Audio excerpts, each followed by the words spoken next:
Kaga Michio, un jeune étudiant, commence à jouer à un jeu en ligne bon marché qu'il croit être de la réalité virtuelle.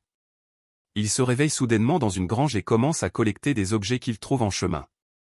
Après avoir récupéré l'épée du Randall, il quitte la grange et trouve plusieurs bandits attaquant le village. Même s'il voit que les bandits sont de haut niveau et que Kaga n'est qu'au niveau 1, il décide de les attaquer.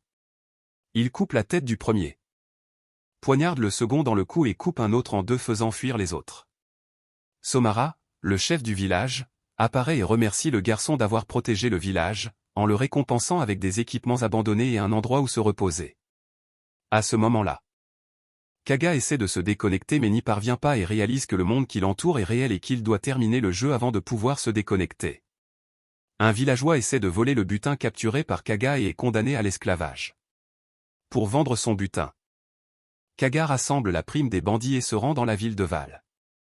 Là-bas, il récupère la prime et rend visite à Allen, un marchand d'esclaves qui achète le voleur et révèle qu'un nouveau labyrinthe a été découvert à proximité.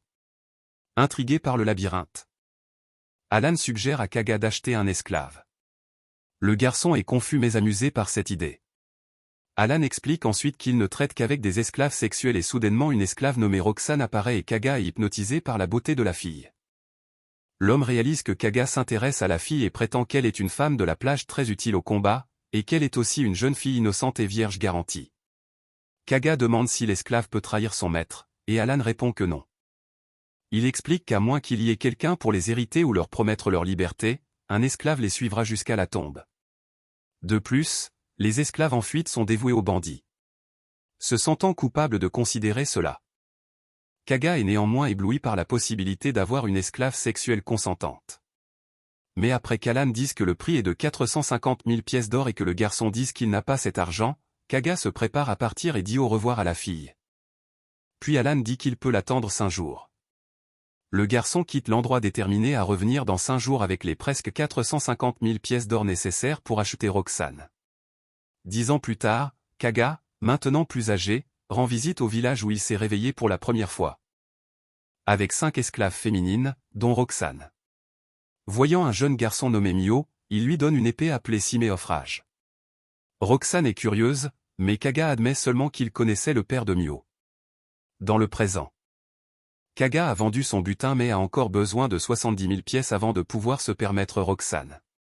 Pour gagner de l'argent rapidement, il décide d'entrer dans le labyrinthe pour perdre des objets de valeur. Craignant que son épée du Randall ne soit trop tentante pour les voleurs, il la cache dans son menu de personnage et achète un cimeterre basique. En entrant dans le labyrinthe, il commence à expérimenter les compétences qu'il a acquises, notamment celles de voleur, d'explorateur et de héros. Après avoir tué des monstres, il remarque qu'il épuise ses ressources magiques, ce qui le rend déprimé. Il décide donc d'éviter de lancer des sorts jusqu'à ce qu'il puisse augmenter sa capacité magique. Après sa première journée, il ne gagne qu'une misère en butin. Ce qui signifie qu'il doit affronter des monstres plus dangereux pour obtenir des butins plus précieux. Tombant accidentellement dans un nid de monstres, il faillit mourir, mais est sauvé par les enchantements de santé et d'absorption de magie de Durandal. Après avoir vaincu le nid, il retourne à Val et apprend que les camarades des bandits qu'il a tués sont dans la région. Kaga décide de les chasser pour toucher la prime, malgré les risques accrus. Raisonnant que les bandits voudraient rester cachés, Kaga visite les taudis et découvre que certaines parties de la ville se transforment en quartier rouge après le coucher du soleil. Malgré les nombreuses distractions, Kaga repère un bandit et le suit jusqu'à leur quartier général. Comme il y a un grand nombre de bandes de bandits séparées, Kaga les observe et apprend leurs habitudes. Son propriétaire lui apprend que les bandits ont commencé à se tuer les uns les autres après la mort d'un important chef et que les bandits ont commencé à se battre pour prendre le contrôle de son territoire. Les bandits que Kaga avait tués auparavant étaient membres d'un gang perdant que les autres bandits avaient chassé de Val. Avec moins de 24 heures pour acheter Roxane, Kaga passe à l'action en infiltrant le quartier général. Kaga parvient à tuer plusieurs bandits pendant leur sommeil, mais est obligé de se téléporter dans le labyrinthe lorsque d'autres bandits sont alertés, les échangeant contre la prime. Kaga a finalement assez d'argent et achète Roxane à Alan. Roxane surprend Kaga en s'excusant d'avoir douté qu'il serait capable de l'acheter. Avec le contrat d'esclave en place, Roxane est heureuse d'avoir un propriétaire et Kaga peut enfin se détendre maintenant qu'il a réussi à l'acheter. Après avoir enfin pu acheter Roxane et l'amener chez lui, Ils vont à l'auberge et Kaga demande à la réceptionniste une chambre plus grande pour eux deux. Ils montent à l'étage et Kaga se retrouve enfin seul avec elle.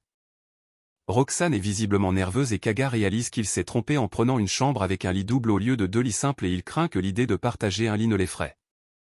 Il parvient à la rassurer en lui disant que le lit est à eux deux et qu'elle peut y dormir sans souci.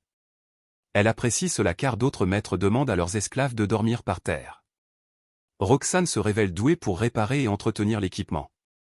Mais tous deux deviennent de plus en plus nerveux à mesure que la nuit approche.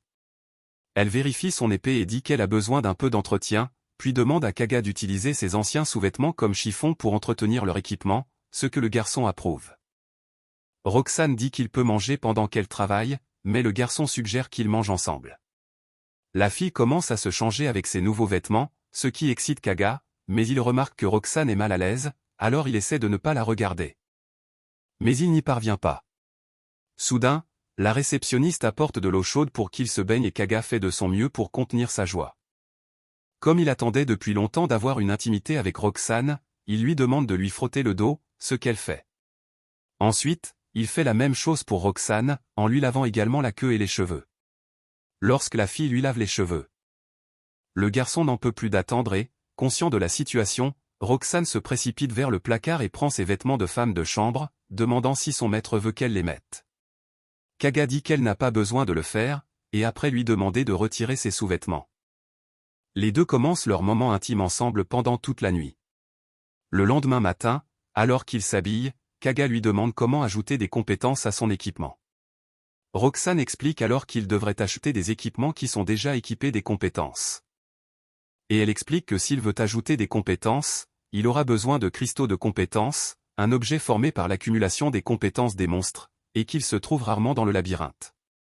Pour fusionner l'équipement et obtenir les compétences, un forgeron est nécessaire.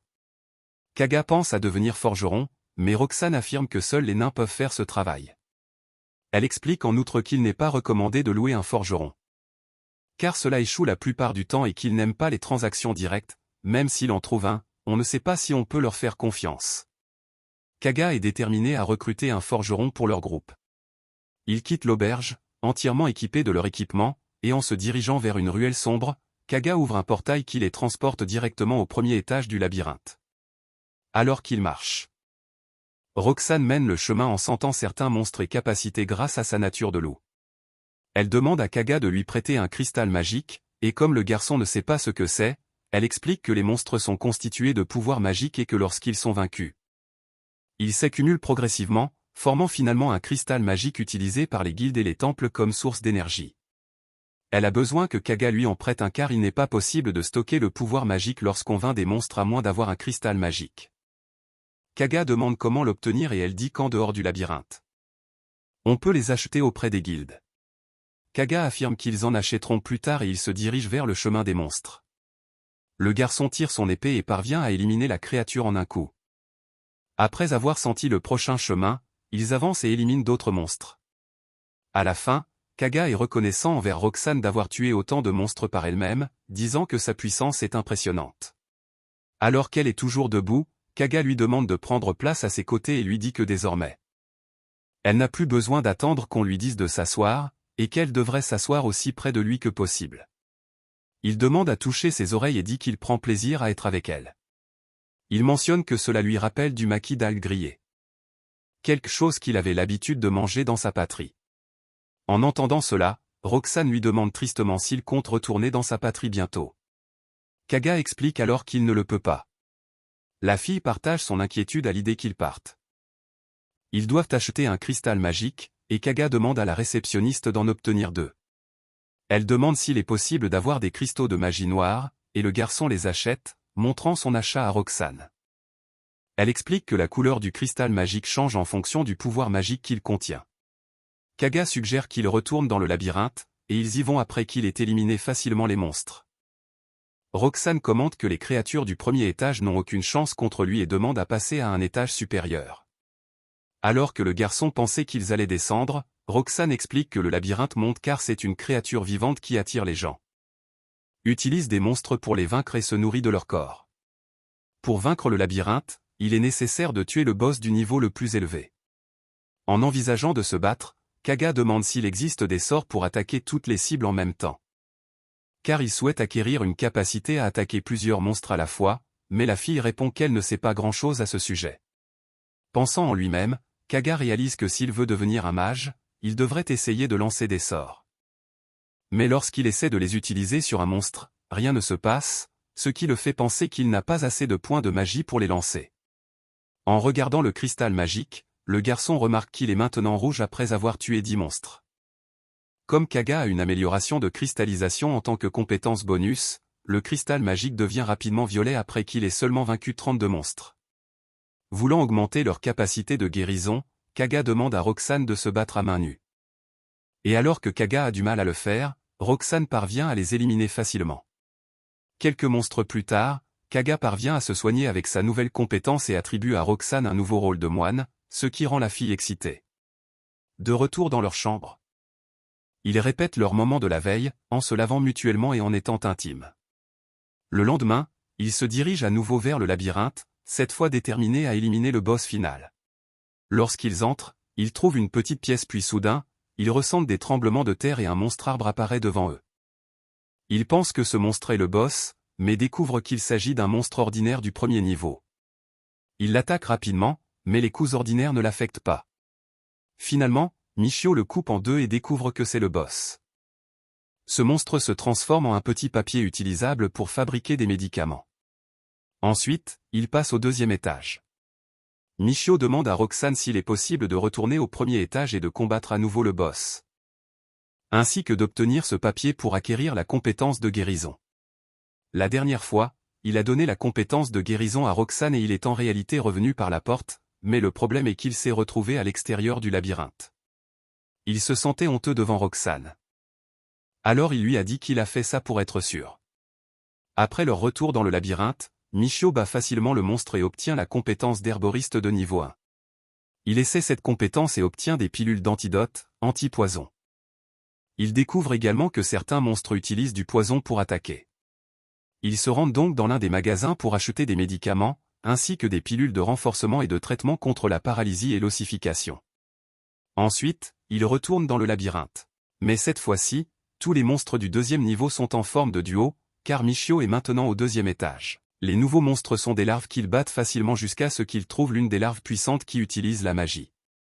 Elle attaque Michio et le ligote, l'empêchant de bouger. Il utilise alors son pied pour la libérer et la tranche avec son épée. Lors du retour, il remarque l'un des hommes étranges et demande à Roxane où cet homme étrange regardait. Elle dit qu'il regardait la maison du marchand. Michio utilise l'une de ses compétences d'identification et découvre que cette personne est abandonnée du troisième niveau. Ils vont voir Allen pour le lui dire, mais il dit que cela concerne la personne que Michio a amenée du village. Il dit aussi que tout cela est arrivé à cause de ce mouchoir volé. Cet homme a été vendu à l'un des groupes et a maintenant la liberté d'entrer et de sortir, car c'était l'une des demandes étranges du groupe. Ce groupe est un gang dangereux qui prévoit d'attaquer la maison commerciale du marchand. Ensuite, Michio s'apprête à partir, mais Roxane est triste, car cette maison lui tient à cœur. Alors, Michio demande à Allen de l'embaucher comme garde pour la maison. Il accepte et fixe également le salaire approprié. Il lui dit aussi que toutes les cartes qu'il obtiendra des voleurs seront prises par Michio. Roxane et Michio rentrent chez eux et dorment ensemble. Quand la nuit tombe, ils se rendent à la maison du marchand. Michio a préparé un groupe d'esclaves spécialisés dans le combat. Roxane a un odorat très développé et elle se rend compte que les voleurs sont arrivés et ouvre la porte. Tout le monde est prêt à combattre. Michio se dirige vers les esclaves pour les protéger, mais il voit ce voleur. Il demande à Roxane d'attendre. Michio utilise une compétence magique, l'autodestruction, mais s'effondre après l'avoir utilisée. Ayant accompli la tâche de protéger la maison. Allen récompense Michio et le remercie pour son aide. Puis ils partent, mais Michio utilise la téléportation pour retourner dans le labyrinthe. Quand il arrive, il se sent fatigué et s'effondre. Il bat quelques monstres pour reprendre des forces. Puis il demande à Roxane de lui parler de la magie et de son utilisation. Finalement, il décide d'utiliser le feu et réussit. Roxane lui dit que cette eau est potable. Il veut avoir du pouvoir, alors elle le recommande et lui dit d'utiliser une baguette magique. Elle lui suggère également de se rendre dans une ville appelée Koraté. Pendant qu'il marche, ils trouvent soudainement la porte derrière laquelle se trouve le chef du deuxième étage. Ils entrent et trouvent un ver géant. Ils le battent et passent au troisième étage. Roxane dit que des kobolds apparaîtront et en effet, après quelques instants, un petit monstre avec un couteau apparaît devant eux. C'est un kobold. Michio le bête facilement, mais il se transforme en sel, qui est l'objet le moins cher de la guilde. Il jette cet objet et commence à combattre ces monstres avec son épée et sa magie de feu. Après avoir collecté un grand nombre d'objets, il décide de rentrer chez lui. Roxane lui demande son niveau et il lui dit qu'il est au niveau 20. Ensuite, ils se rendent à la guilde pour vendre les objets. Mais soudain, ils entendent la voix d'une fille qui appelle les personnes souhaitant partir en voyage vers la capitale impériale. Roxane lui dit que Korate est situé à côté de la capitale impériale et lui dit de profiter de cette opportunité. Elle lui dit également qu'elle l'attendra, car le prix pour une personne est très élevé. En effet, il part avec cette fille et se rend à Korate. Puis Michio retourne à la guilde du Val pour récupérer Roxane, mais il se sent épuisé. Ils se rendent donc à l'hôtel, puis vont prendre une douche. Il aide Roxane à prendre sa douche, car cette journée a été pleine de problèmes. Le lendemain, ils se rendent à Korate pour acheter des objets, puis vont au labyrinthe. Mais ce labyrinthe n'est pas gratuit, les aventuriers doivent payer les frais d'entrée. Roxane lui suggère d'utiliser la téléportation et il sourit en disant qu'elle est une fille intelligente. Le lendemain, alors qu'ils explorent la ville, ils entrent dans l'un des magasins pour acheter des armes. Mais le propriétaire leur dit que cet endroit est destiné aux équipements de cuisine. Les armes sont vendues dans la rue suivante, à côté du quartier général de la cavalerie. Michio commence à se demander comment avoir une maison. Roxane lui dit que le prix d'une chambre est compris entre 10 000 et 30 000 par an, mais une grande maison coûte 50 000. Ensuite, ils vont dans le magasin d'armes et achètent l'équipement nécessaire, puis se rendent dans ce magasin qui vend des équipements de cuisine.